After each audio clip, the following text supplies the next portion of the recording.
Welcome to the Voice of Bold Business Radio, the show about ways to stay competitive in a changing market, break through business plateaus, and respond to the changing expectations of today's customers. Your host, Jess Dewell, is a rapid growth entrepreneur, consultant, and business advocate with a 20-year track record of business excellence. She candidly discusses how to achieve your growth strategy and realize your company's unfulfilled potential. Now, here's Jess. Hey everybody, it is Tuesday. This is my favorite day of the week, always, because it's the Voice of Bold Business Radio Day. And it's extra special because for those of you listening and watching, you get to see us in my office with my cool mobile setup in place with our guest, Mark Hardcastle. Now, before I introduce him, we're going to do a little bit more of the stuff that you always hear at the beginning, which is, this is program 209. Stay in the process. By the way, that is also Mark's hashtag. So hashtag stay in the process. Use that during our conversation today, as well as the VBB radio hashtag, and make your voice a part of this. This is about being interactive. This is about building on this idea. And your voice is as important as Mark's. And so let's share your experiences. And don't forget, you have the opportunity to ask questions, to share stories with us today as well. It's one of the perks of live stream. You're in the right place for conversations about what we as business leaders face today. Changing technology, changing customer expectations. Change. Right? Do you have change in your life, Jess? I'm amidst a big change, Mark. Okay. Oh my gosh, yeah. And so we want to reach our short-term goals, yet we also wish to create positioning, a direction for where we're going to create a future for ourselves, a future for our businesses, a future for our communities. Today, we're talking with Mark Hardcastle, and I'm so glad he's here. And he's an airline captain. He is a speaker. He is an award-winning author. By the way, we will be linking to his book, The Symphony of Your Life, in our program notes that will be available after today's program. Mark has recognized that their patterns are developing around us all the time in life. And he specifically and firstly, if that's actually a word, noticed that in his own life. So he has come up with a set of metaphors. His passion for singing in the chorale, as well as his passion for music in general, his time in the U.S. Air Force, and all that life experience, Mark helps us gain a new perspective on situations that we're facing today, using our past events, using the patterns we see to somewhat predict or plan for, or just be open to the future. And the tools to do that will allow us to prosper, allow us to roll with the change and the challenges. Thanks for being here. Jess, thanks for having me. This is going to be fun. I'm really looking forward to this. I'm glad. Yeah. You got to start out with a beautiful drive across Denver today. Yeah. Well, and we all joke about the traffic building in Colorado as people are coming in. But today was one of those Colorado bluebird days. It snowed the last several days. So there's still white stuff around the area, which gives a beautiful contrast to the evergreen trees and the blue skies. And then, of course, driving up Highway 36 and seeing the flat irons in the Front Range it actually was a lovely drive. Thank you for the opportunity to do that. Yes, absolutely. It is my pleasure. Because it could have easily been the other way too. Yeah. But the beauty around us here in Colorado is amazing. And so when I think about your book, and I think about your life, and I think about the exchanges that we've had so far, there's something about what we're doing and being present that really matters. And so how do we take all those things that have come behind us and the things that are always to come and still be present, yet find those patterns? Sure. You've heard this time and time again. All we have is this moment. Mm-hmm. What I have right now is my ability to interact with you. Yeah. What's happened in the past is past. I can't do anything about that. What's happening in the future, I can look forward to that, but it may never actually come. All I have is the present. So I'm always cognizant of that. Now, that said, as I walk into the future, I have my ideas, my vision for what I want that to look like. And it doesn't always turn out that way. So, no, it doesn't. Here's one of the grand rules of life. Plato told us over 2,000 years ago to be kind, for everyone we meet is fighting a hard battle. And I don't know. You're old. You're what? 22, 23 years old. That's so kind of you. Yeah. No, wait. Okay. You've got kids that are. So you have to be older than that. I have to be older. Well, I could be 21 and 22 and have a 7-year-old, but not really. Let's not go there. That. No, I am 40. Okay. All right, okay. so there we go. So here's the deal. The deal is, I know that you have been on this planet long enough to have had to deal with challenges. You've had a vision for your life since many, many years ago. Yeah. It hasn't gone in a straight line, but you have been met with challenges and you have dealt with them. So the question is, by virtue of the fact that you're actually here with me, upright and warm to the touch, that tells me that you have successfully navigated through these challenges that we know are inevitable in your own life. So I would bet, and here's the question, have you observed some tools? Have you picked up some tools through those challenges and put them in your tool bag that will enable you to better face challenges in the future? In other words, have you learned anything from what you've lived through? Do I still get the school of hard knocks all the time? Well, yeah, we are going to have, because we're going to run into challenges that we haven't seen before. However, we can look back to our past and pick up or use the tools that we have picked up and apply the lessons that we have learned from our past to situations that are going to present themselves in the future. They'll have little twists. So they'll be different. They won't be exactly the same, but they will better enable us to deal with stuff as it approaches. Yes. Now, so were you prepared when you had your accident? My accident? Your accident? What accident would that be, Jess? Okay, so we probably better set this up. I know I'm jumping right in. I figured you would, but that's how I was like, okay, so I got to know this. All right, so here is one of my watershed events in my life. You mentioned I'm an airline pilot. Yeah. A bunch of my airline pilot buddies go to Moab, Utah every year to ride mountain bikes. And I was over there with them in May of 2012, May 18th to be exact. And long story short, I had an accident. I went over the handlebars at 20 miles an hour, landed right here on the top of my head. And the next thing I remember is waking up on the trail. And couldn't move my right arm. I was paralyzed. Found out over the next hours that my neck was broken in 5 places. And that became, like I say, a watershed event in my life. How am I going to respond to this challenge that fortune has thrown my way? Right. And so I was able to look back into my past, dig into my tool bag, and apply the lessons that I had learned up to that point. And I had a choice. I thought back to one of the great mentors in my life. In fact, the guy who inspired me to write this book. I thought back to some of the challenges that he had in his life, and really no need to go into the detail of his particular challenges. But the thing that I had learned from him, and he told me this, he said, "Look, Mark, sometimes life kicks you where it hurts. Yeah, and you can either lay there and moan, or you can get up and move on with what's important." Yes.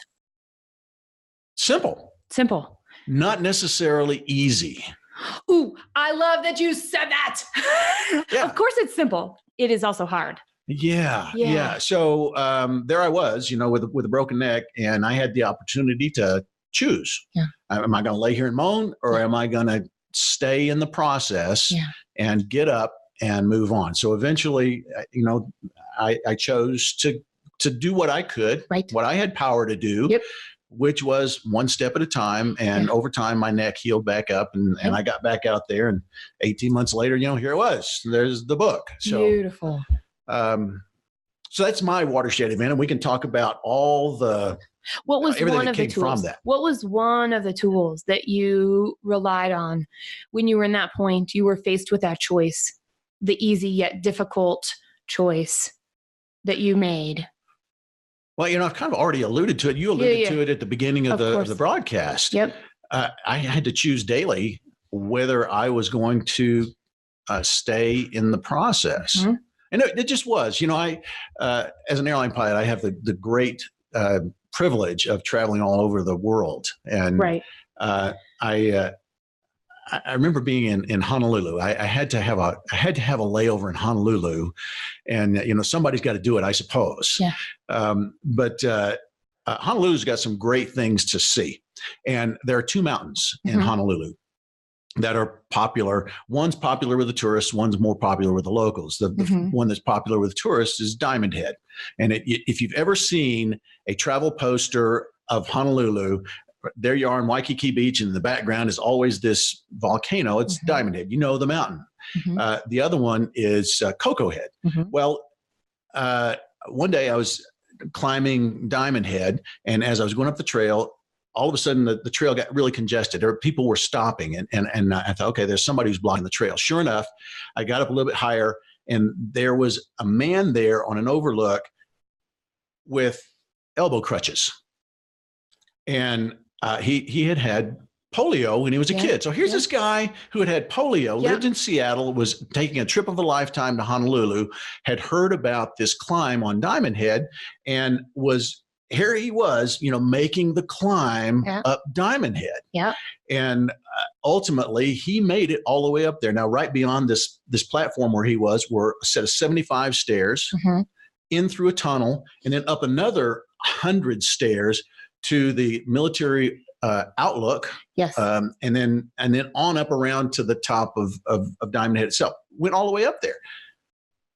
Crazy. How in the world?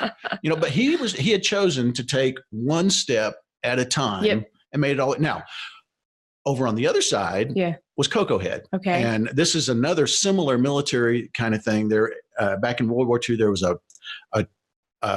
cable train where they hauled up all the supplies to the top of the outlook every day. Yeah. And now it's a popular hike with railroad ties. 1,130 of these things, and very steep. Wow. So people will go there for exercise and just to climb. About halfway up, the trail goes from being just hard to really hard. Oh, wow. And that's the place where people often turn around and go back. And it never ceases to amaze me how people who seem to be in perfect health, young, healthy, strong, get to this place where the trail turns up a little bit. Yeah. And they give up and they turn back.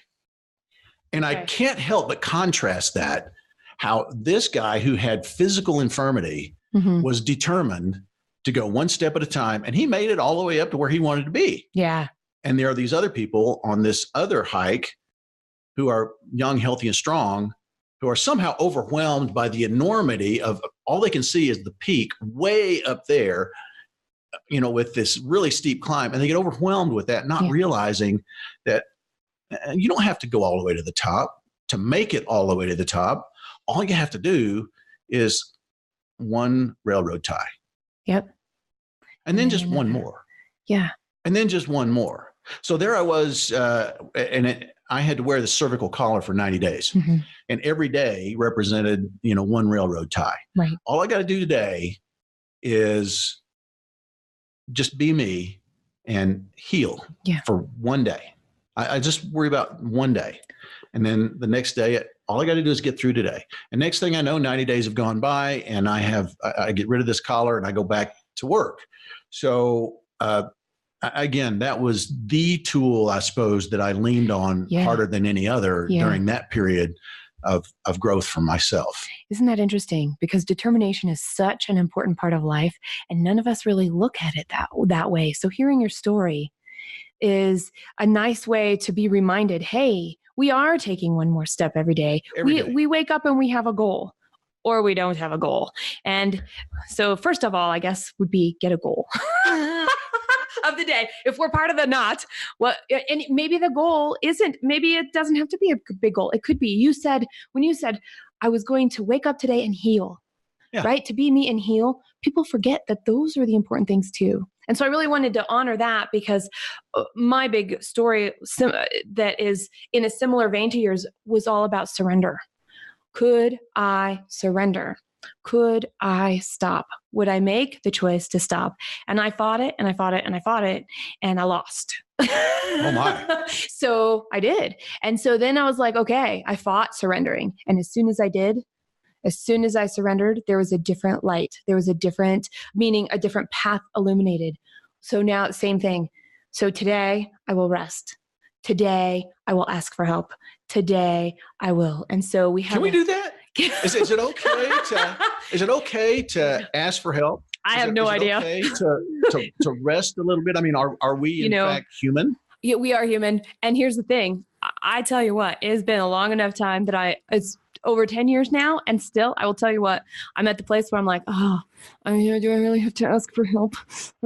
So I'm still learning surrender even through that. Isn't that interesting? Well, it is. And, it gets easier.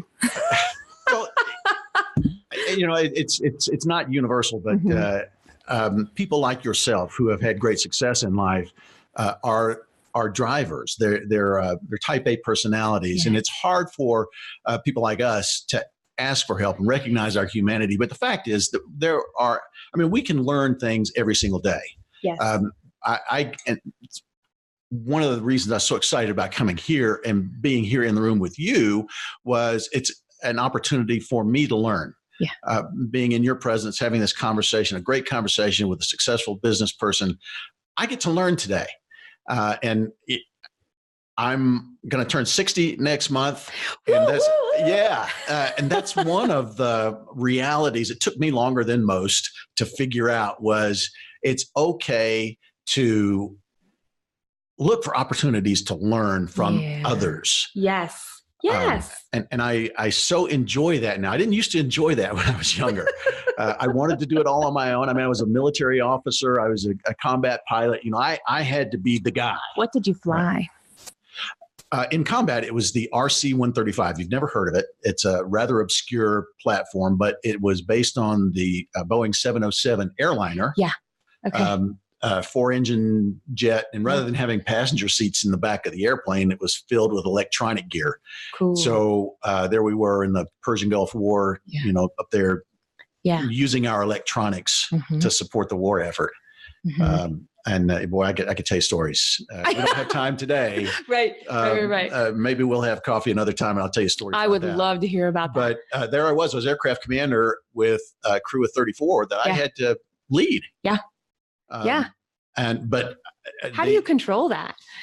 How do you recognize what can I control when I'm leading 34 people and what can I not control? And where do my expectations start and their expectations meet mine?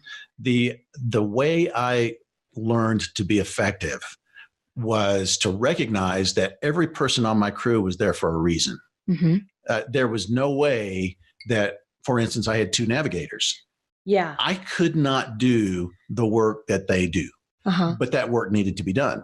I had a first officer who was, I won the lottery when I drew this guy as my co-pilot. He was obviously another pilot. He was able to think like a pilot and help support me as we figured out how we were going to operate these missions over the course of 12 to 15 to 18 hours. Yeah. He was somebody that I was able to bounce my thinking off of as I gathered information from the back of the airplane. We had 2 different compartments back there that had different functions. So what I learned was that I was most effective when I pushed my ego out of the way and actively sought input from everybody else on the airplane. And then ultimately I was the decision maker, but I made much better decisions when I leaned on the expertise of those around me. And boy, you talk about a life-changing epiphany. I actively seek that out now. And again, I'm a type A guy. My ego we get along great. Comes in. Yeah, my ego gets in the way all the time. I have to actively set that aside. But as an airline captain, I've got a whole team that I rely on to have every flight be as successful as it could possibly be. And it's taken me a while to learn, but I do in fact lean heavily on my co-pilot, on my flight attendants, on my gate agents, on the tug driver that pushes us back from the gate. I actively engage all of them in my team on every single flight. Lesson I learned, in the military all those years ago. Yeah. Do what you do really well and recognize that and believe that other people's intention are also to do what they do very well. Right. They all have their role. Yeah. And if I can just get out of their way and let them do their thing. And let them show up. Let them show up. I love that. Yeah. Show up. It was Woody Allen, wasn't it, who said 80% of success in life is showing up? Yes, I think. Love that. Love that. And if I squelch that, if I suppress that, they're not able to blossom into their fullest capacity on a given day. Right. Why would I want to do that? Right. Why would I want to suppress that when I can harvest that and then use it to be more effective myself? So I let them show up. That's great. We're going to check in with Scott really quick. Hey, Scott, you're up. We're going to do a quick check-in, #VBB radio.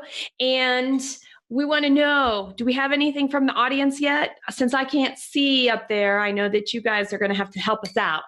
We have a question from Mel.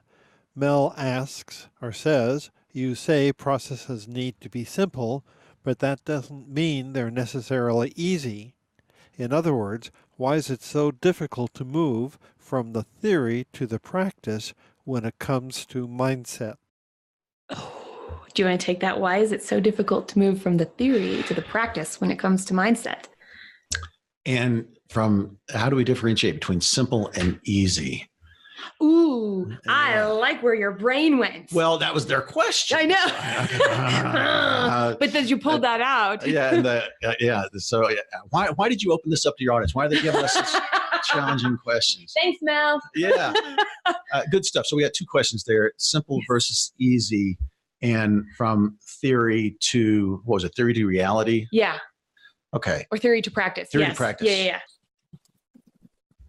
Simple, not necessarily easy. It's I have found that not only am I often able to see what needs to be done, but when as we talked about a minute ago, when I pull my team in around me and start asking the right questions, they feed me what needs to be done. So that's actually the simple part is the first principle. It's where we figure out what it is that needs to be done. We create the vision. That's often not hard. The hard part then is figuring out the how. And that's where we go from simple to not necessarily easy. But again, once we figure out the how, then we are able to engage with the process. And choose, once we know the how, we break it down and chunk it down. Tony Robbins uses that phrase, chunk it down. If the first step is too hard, let's see if we can chunk that down a little bit more and break it down to steps that we can actually accomplish. Bring it down from the whole mountain to, okay, what's the railroad tie? So as long as we can see the mountain, we know what the ultimate objective is. And that's not hard. That's simple. I mean, there it is right up there. That's right. But okay, how do I get to that without being overwhelmed and being one of those youthful, healthy people who turns around and goes back halfway? How can I be the guy with the polio who made it all the way to the top? And just as an aside, as he got up to the military overlook there, we were able to look out and a whale breached right out there in the water. And here's this guy he's just drenched in sweat, gets to the top, looks out through this military overlook, sees this whale breach, and he looks at me and says, that right there was worth the price of admission. So how do we get to that? Well, he had to go one step at a time. And anybody, Jess, can take one step. Anybody, a 2-year-old can climb up a railroad tie.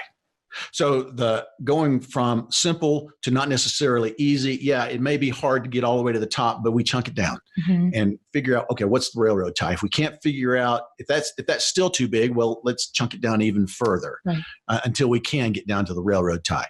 And that's the simple versus not necessarily easy part. And the other part was theory versus what was it you wrote? I did take a note. Going from theory to practice. So we can talk about it all day long. We can talk about the principles. And now we need to actually be able to put it into practice. And sometimes there's a gap there. How bad do you want it?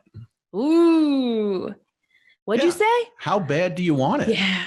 You know, we make everything we do is choice. Everything we do is a choice. I had the very pleasant choice of deciding whether to drive up here to your studio or do a Zoom call. Yeah. And I just thought it'd be more fun to come up here and do it in the studio.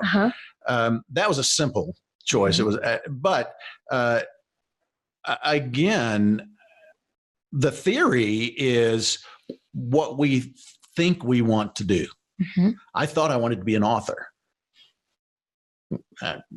How that happened is another whole story, which is kind of good. We might ought to talk about that in a minute. Yeah, okay. But I didn't know anything about it. How do I don't know how to be an author. Right. So I went out and found somebody who did. Yeah. So this is maybe how we go from theory to practice. We figure out what we want to do, and then we have to figure out the how. That's going from the theory to the practice. And, you know, and even that is not as hard as it sounds. Maybe the hardest part of the whole thing is just creating the vision. And you know, and you as a business consultant have some techniques for that. I have some techniques for that. Once we have that vision, then we go to the how. And the good news is that, let's see, we have right here. For those of you listening, he's holding up a phone. It's your cell phone. Yeah. We have right there everything we need to know to figure out the how. That's right.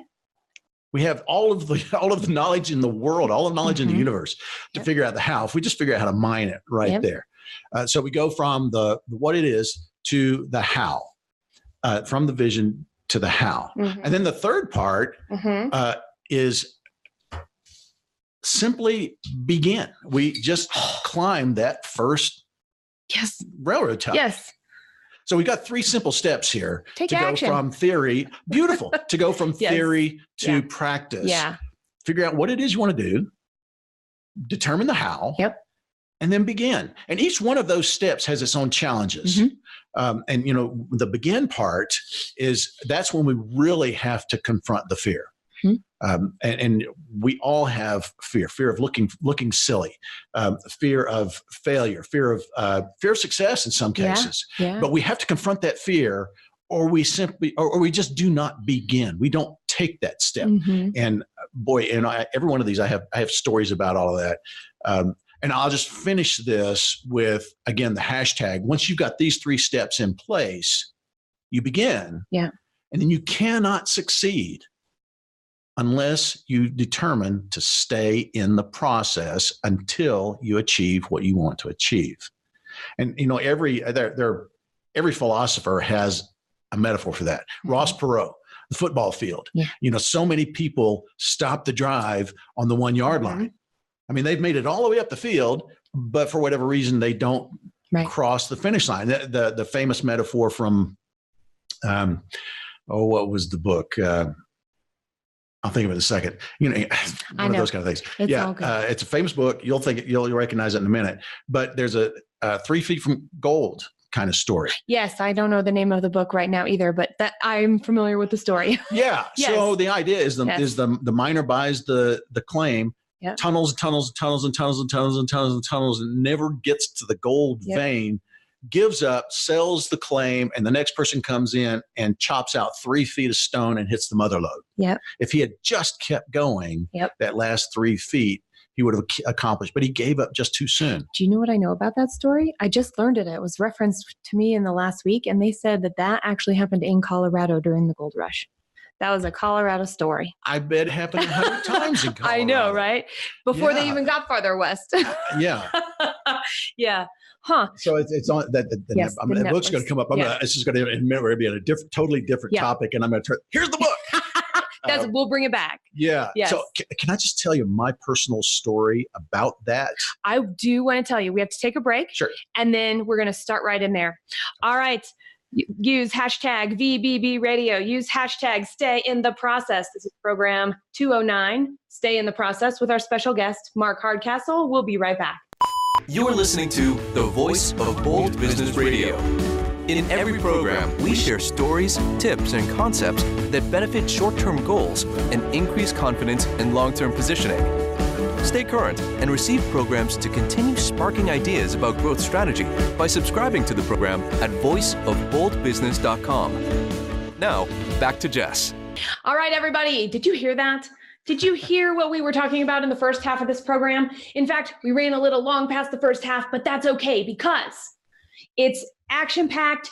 And I use the word action a lot. Can you tell I'm a driver? Take action. Take action. It's always about taking action. And stay in the process.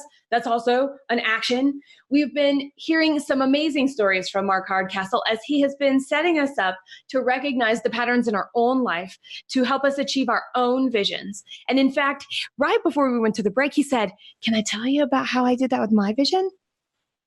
Isn't that what you asked me? Let's jump right in there. So,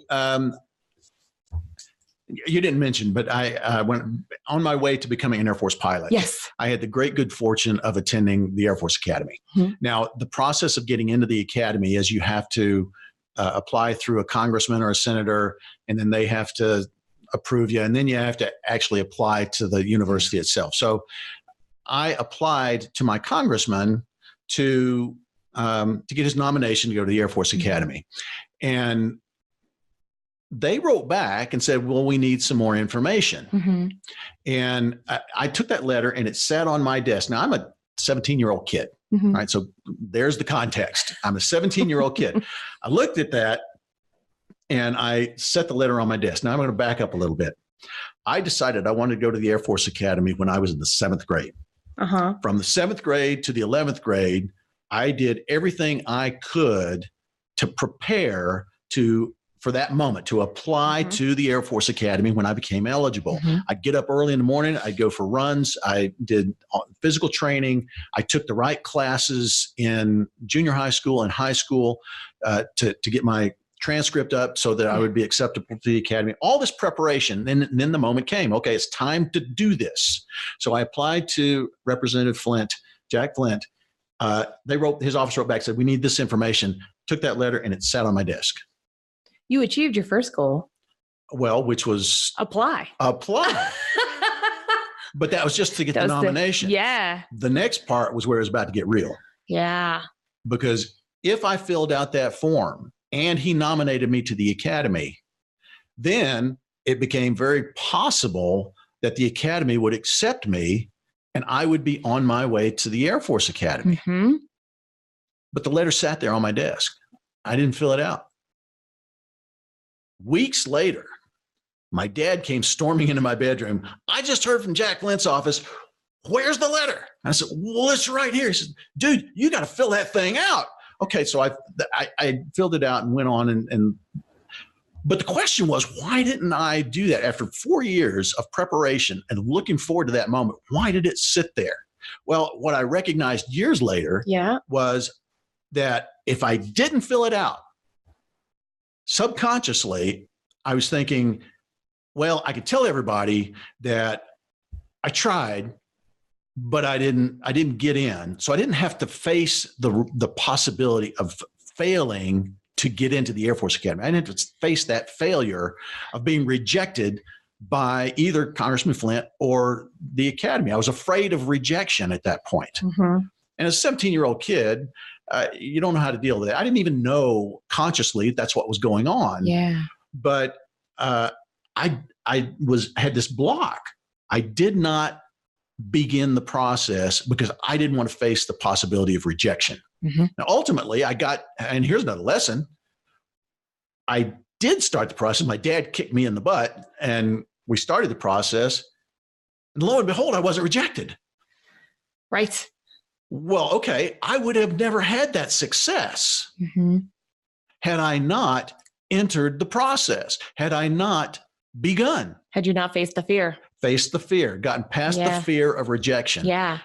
So again, the 3 steps: figure out what you want to do. Yep. Figure out the how, and then begin. And once you're in the process, stay in the process until you achieve the success you want to achieve. Sometimes we need course corrections. And staying in the process and doing the same thing with no results, right? We hear that part too. We hear the stay in the process, you're only 3 feet away. But we also hear, come on, if you're on this wheel and you're doing the same thing, how can you expect a different result? So have you ever thought about how to reconcile the 2 of those? Yeah. And do I don't know if it's a self-check, I don't know if it's a tool, but I'm thinking to myself, I love this. And then I also think to myself, there are a few things in my life that I totally gave up that I didn't want to because I thought I was 3 feet away. Oh my goodness. And it turned out to be the exact right thing to let it go. So beautiful. That lot of stuff we've talked about. Yeah. Right. Here's the direction I'm going to go. Okay. The universe will tell us when it's time to change direction. My oldest son, 31 years old now, got through college on a baseball scholarship. He was a good little baseball player. And he was halfway through college and he came to me and said, Dad, I think I probably ought to hang up my cleats. I'm like, dude, what are you talking about? He said, well, I'm seeing people on my team who have been already recruited to go to the AAA clubs. Yeah. And I'm not. Nobody's knocking on my door. So it looks to me like I'm probably done. Well, maybe not. One of the beautiful things about baseball and sports in general is that if you continue, the sport will tell you when it's done with you. Because at some point, like you say, nobody's going to knock on your door. But as a sophomore in college, it's a little young to be looking for that. So I encouraged him to stay in the process until baseball lets you know it's done with you. And he did, rather than just stopping because he thought the odds were that he wasn't going to make it to the majors. He was able then to go from junior college with a scholarship to a D2 school with a scholarship and finish out that way and have far more success with baseball. Ultimately, after that, he was a catcher. He was short in stature, and even though he was a great catcher, they major leagues have a bias. They want big guys behind the plate. So again, nobody came knocking on his door, and there was nowhere else really for him to go other than he actually went up to Canada, played semi-pro ball up there, and had a great time with it. And he was on a touring team and all that. But the point there was he went much farther than he would have if he had stopped, just because he didn't think he was going to make it all the way. So that's, I think it was Michelangelo who said something to the effect of the greater challenge is not that we aim too high. The greater challenge is that we aim too low and hit the mark. Yeah, it's not that we aim too high and miss. It's that we aim too low and hit the mark. So we will never know how close to the stars we could get. Right. If we don't aim for the stars and then maybe hit the moon. We wouldn't have hit the moon if we hadn't aimed that high. So that's one thing to say. Yeah. Stay in the process until the process makes it very, very clear that you have a different destiny. And one of we have a similar mentor who says, launch and adjust. Yeah. Thanks, Gary. We'll give you a shout out. Shout out to Gary Barnes. We love you. Launch and adjust is one of his Garyisms. Yes. And so we launch, and then as long as we feel the passion and the drive, we make adjustments. And this is where it's important to surround ourselves with people like Gary or like Jess Dewell, who have expertise. Or like you. Well, thank you. Yes, you're welcome. We're going to put you in this really cool crowd because you're a really cool kid. Well, thanks for letting me play in your sandbox. But that's why it's important to surround ourselves with people who have expertise that we don't. Yeah. Because that enables us to go much farther than we could on our own. So we have these two ideas. One is we continue to advance as long as we are advancing. And then at some point, we either hit the mark, we achieve what we set out to do, or the universe makes it clear that, you know what, I'm glad you came to this far. Jess, thanks for getting to this level, because now I have a hard turn for you that I couldn't have sent you on until you achieve this level. Yep. So that's kind of my philosophy. Someone once asked me, well, if you know that somebody's on the wrong path, they're never going to be a supermodel. They're never going to be a Denver Broncos quarterback. Right. How do you tell them to stop playing football, stop advancing in the modeling world? Well, I am not going to do that.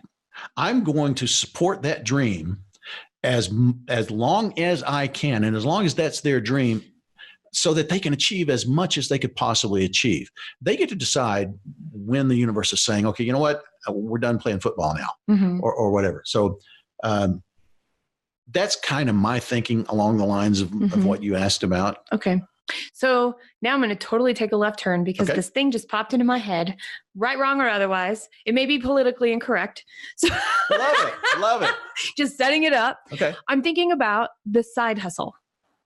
I'm thinking about, and so how can you, or what does it look like to actually have two things that equally divide your time? The obligations and the way we stay safe, or the way we are able to pay our bills and provide for our families, and the way we want to live our life, and this dream that also demands so much from us. Love it. I have the great good fortune of knowing when my last day will be as an airline pilot. Really? You already know that? I already know that. Wow. By law, yes, airline pilots are required to retire when they turn 65. Okay. So I have the great good fortune of knowing when that door is going to close. Yeah. So I have the ability to plan for that. Airline pilots, when they become an airline pilot at age 30 or whatever, they know at 65 they're done. So they have all this time to be able to prepare another life. Yep. Okay. So for years now, I have been preparing this other life that must be in place when I turn 65. As I say, I turn 60 next month. Actually, this month now. Gosh, it's March already. Just in a couple you're of March weeks. baby too. I thought you were April. No. Oh, really? Are you on the cusp? Will you tell us your birthday? I am an Aries. I am too. March 25th. I'm March 27th. All right, good. So sweet. Exactly. Yeah. So 5 years from now, this has to be in place if I'm going to continue working. And Mo Anderson, former CEO of the largest real estate company in the world, Keller Williams, I had a chance to see her give a keynote. And 82 years old, force of nature, she's standing in front of her room of hundreds of real estate agents, says, "Retirement will kill you." It's true. It's true. It's true. So I love that. I love that you even did it in her voice. Oh yeah, Oklahoma girl, Yes. So I have no intention of stopping just because I turned 65. So back to your question. It's simply another one of those simple things, not necessarily easy. You carve out you must provide the right amount of energy to your primary hustle, which I love. I love being an airline captain.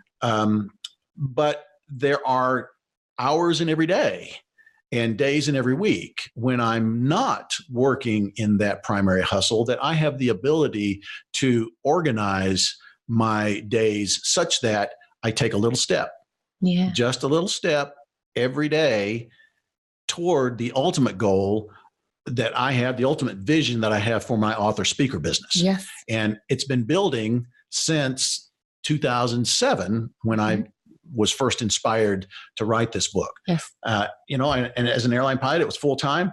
Still, I was able to do what needed to be done. It took me 4 years to get it out, but here it is. You did it. You stayed with it. You stayed in the process. Until that dream was achieved. Yes. So it's a matter of management, of time management, of how bad you want it. If you want it that bad, if you don't want it that bad, you can choose on your days off to veg. Yeah. That's right. Or you can choose to take a little step. Mm-hmm. It's a matter of which one do you want more? Do I want to rest and relax more? Or do I want to advance my ultimate goal? Yeah. Ooh, interesting. Choices. So we're going to take one more audience question. Okay. And then I have one more question for you. Okay. Because we are close to our 50 minutes. I see that. Can you believe that? Oh my. Okay. All right, Scott, bring it. #VBB Radio. Here's a question from Stephen. Do you think life would have been different for you had you not had your motorcycle accident? Would it have been different for the hiker with polio? My question is, what role does underlying character play? I like the ending, the summary of the question.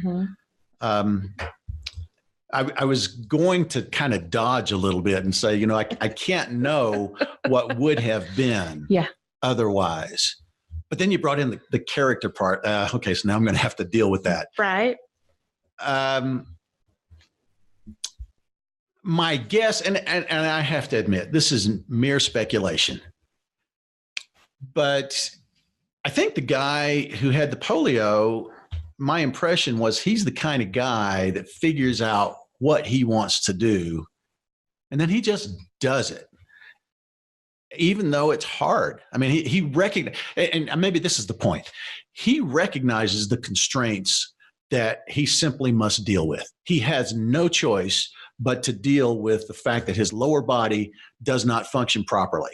And over the course of his life, he's built up, you should see his shoulders. I mean, his muscles just ripple because it's his shoulders that carry the weight of his body through these crutches. Mm-hmm. So he's accommodated the reality of his life, the reality of his world, and he goes on and does it. He goes on and just does what he does.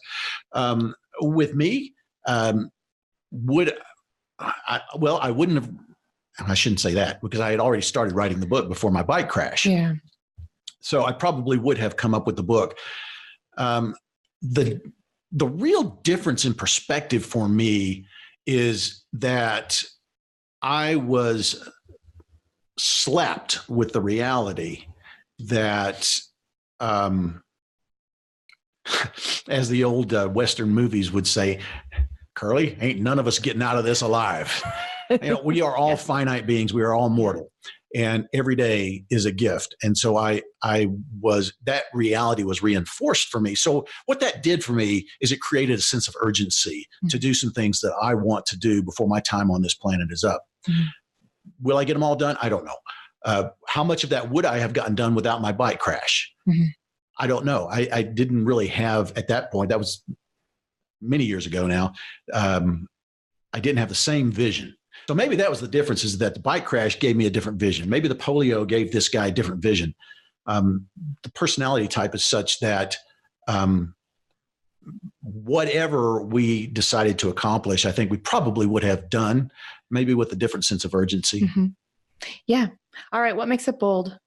What makes it bold to stay in the process? Actually, what I just addressed, the fact that ain't none of us getting out of this alive. So in my book, I talk about the point of being bold. It was a situation where I was in a choir. I'd always wanted to be a conductor. I saw an opportunity it was dress rehearsal for a concert. I'm on the stage in the choir, and someone said, hey, the director's going to need somebody to direct the concert day after tomorrow. What do you think? And I thought, okay, here's my chance. And I stepped off the stage, went down there, and the long story short is I watched the rest of the rehearsal over his shoulder and said, hey, Randall, I can do this. I got you. But the point there was I could either choose to not act on the opportunity out of fear that, I'm not really prepared. It's not really my time. I haven't studied how to be a conductor, and I might look silly. I might fail. I might just be, but you know what? When I get to the end of my days, I can either regret not jumping on that opportunity because I was afraid of looking silly, or I can take the chance of maybe failing, but maybe succeeding, and one of my dreams coming true. And in light of, I ever read the book, The Alchemist? No, but there's a vignette in there where the hero is met by the alchemist. The alchemist puts a dagger in his forehead, and the kid is like, well, I guess today's as good a day to die as any. Well, that's not necessarily true. But the point is, when I'm faced with an opportunity where I can step out and do something with the possibility of failure, that's nothing compared to facing life and death. So I don't have to be afraid of dying. It's really not that bad. So when I put it in that kind of context, is this going to kill me even if I fail? No. Well, then, all right, I'm going to be bold enough to step out and risk and achieve. See why I wanted him on this show. You're listening to the Voice of Bold Business Radio. You'll find all the program notes at voiceofboldbusiness.com/P09. That's voiceofboldbusiness.com/P for program 209. And you can search the site for Stay in the Process or Mark Hardcastle. Keep this conversation going. Great questions today. There may be more. We will tag you on social media. You've tagged us on social media, and we'll get those questions answered. Now, you've watched, you've listened, rate us. Tell us what you think about Mark. Tell us what you think about this topic, and tell us using hashtag VBB Radio your story that adds to this, because it's all of us together and all of our experiences that define what leadership is today. And we're going to leave you with this. How can you actively engage and stay in your process? The Voice of Bold Business Radio gives you insights about how to achieve your company's growth strategy. When you aren't seeing the growth results you want, it's time to get an outside perspective. To discuss your specific situation around growth strategy, work with us. Visit voiceofboldbusiness.com and click Find Out More. Special thanks to the Scott Treatment for technical production. Thank you for joining us.